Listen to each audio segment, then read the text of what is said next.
Iran ಮೇಲೆ Israel ಹಾಗೂ America ನಡೆಸುತ್ತಿರುವಂತಹ ಯುದ್ಧದ ತೀವ್ರತೆ ಬೇರೆ ದೇಶಗಳಿಗೂ ತಟ್ಟಿದೆ. ಖಮೇನಿ ಹತ್ಯೆಯ ಬಳಿಕ ಉತ್ತರಾಧಿಕಾರಿ ನೇಮಕವಾದ್ರೆ ಇರಾನ್ನ ಮೇಲೆ ಕ್ಷಿಪಣಿಗಳ ಸುರಿಮಳೆ ಆಗ್ತಾ ಇದೆ. ಇದರಿಂದ ಜಾಗತಿಕ ಮಟ್ಟದಲ್ಲಿ ತೈಲದ ಸಮಸ್ಯೆ ಎದುರಾಗಲಿದೆ. ಇರಾನ್ನ ಪರಮೋಚ್ಚ ನಾಯಕನಾದ ಮೊಜ್ತಬಾ ಖಮೇನಿ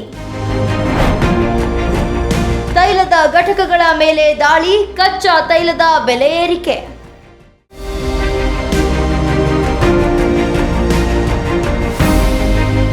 ಇಸ್ರೇಲ್ ಮತ್ತು ಇರಾನ್ ನಡುವಿನ ಮಹಾಯುದ್ಧ ಸ್ಫೋಟಕ ರೂಪ ಪಡೆದಿದೆ. ಇಸ್ರೇಲ್ ಯುದ್ಧ ವಿಮಾನಗಳು ಟೆಹರಾನ್ನ 5 ಪ್ರಮುಖ ತೈಲ ಡಿಪೋಗಳನ್ನು ಗುರಿಯಾಗಿಸಿ ನಡೆಸಿದ ಭೀಕರ ದಾಳಿಯಿಂದಾಗಿ ಇಡೀ ನಗರವು ಸ್ಫೋಟವಾಗಿದೆ. ತೈಲ ಟ್ಯಾಂಕರ್ಗಳಿಂದ ಸೋರಿಕೆಯಾದ ಇಂಧನಕ್ಕೆ ಬೆಂಕಿ ಹತ್ತಿಕೊಂಡ ಪರಿಣಾಮ ರಸ್ತೆಗಳಲ್ಲಿ ಬೆಂಕಿಯ ನದಿ ಹರಿದಿದೆ. ಶಾರಾನ್ ಮತ್ತು ಅಗದಾಸಿಯಾದಂತಹ ಪ್ರಮುಖ ಡಿಪೋಗಳು ಧಗಧಗ ಉರಿದಿವೆ. ಸುಟ್ಟ ಇಂಧನದ ವಾಸನೆ ಇಡೀ ನಗರವನ್ನು ಆವರಿಸಿದೆ. ದಾಳಿಯಲ್ಲಿ 2 ಟ್ಯಾಂಕರ್ ಚಾಲಕರು ಸೇರಿ 4 ಸಾವನ್ನಪ್ಪಿದ್ದಾರೆ.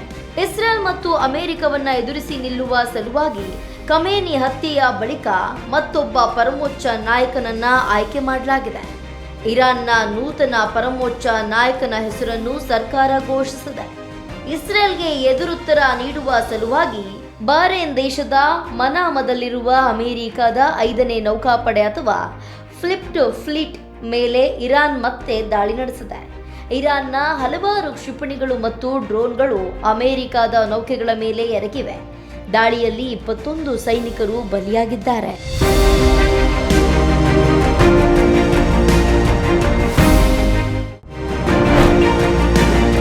ಹೊಸ ಉತ್ತರಾಧಿಕಾರಿ ಹತ್ಯೆ ನಿಶ್ಚಿತದ ವಾರ್ನಿಂಗ್. ಮೊಜ್ತಬಾ ನೇಮಕ ಬೆನ್ನಲ್ಲೇ ಇಸ್ರೇಲ್ ವಾರ್ನಿಂಗ್ ನೀಡಿದೆ.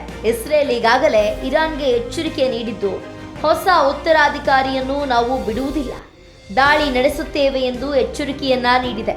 ಇದೇ ವೇಳೆ ಯುಎಇಯಲ್ಲಿ ಇರಾನ್ ದಾಳಿ ನಡೆಸಿದ್ದು ಇಸ್ರೇಲ್ ಹಾಗೂ ಅಮೆರಿಕ ಕಣ್ಣು ಕೆಂಪಗಾಗಿಸಿದೆ. ಇನ್ನೊಂದೆಡೆ ಇಸ್ರೇಲ್ ಹಾಗೂ ಅಮೆರಿಕ ಆಕ್ರೋಶಕ್ಕೆ ಗುರಿಯಾದ ಮೊಜ್ತಬಾ ಮೇಲೆ ದಾಳಿ ನಡೆಸಲಾಗಿದೆ.